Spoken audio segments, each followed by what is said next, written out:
Presented by the Night Music World. जलवा महादेव हर हर के झेलम में गाजा भर भर के जलवा महादेव हर हर के झेलम में गाजा भर भर के खाके भंगिया के गोला मरता वाला हुआ भोला नीला नीला गगन ये हुआ है कैलाश धुआं धुआं है कैलाश धुआं धुआं है कैलाश धुआं धुआं है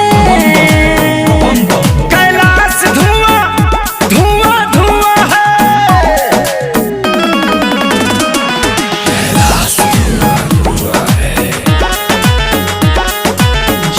जय हो शंकरा भोलेनाथ शंकरा आदिदेव शंकरा हे शिवाय शंकरा।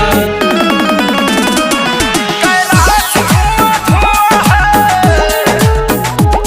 कैलाश धुआं धुआं धुआं धुआं धुआं है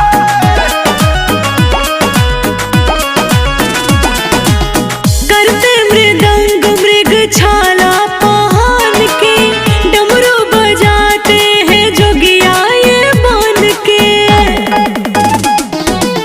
करते मृदंग मृग छाला पहन के डमरू बजाते हैं जोगिया ये मान के। जाता में रखते हैं भोला गंगा को अपने बांध के सर पे अपने सजाए हैं चांद के ये तो है विषधर शिव समुद्र पुराने विष पी गए भर भर कुआं है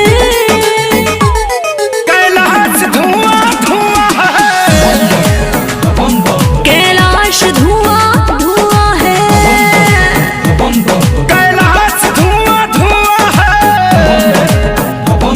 कैलाश धुआं धुआं धुआं धुआं धुआं है। ओम नमः शिवाय ओम नमः शिवाय ओम नमः शिवाय ओम नमः शिवाय।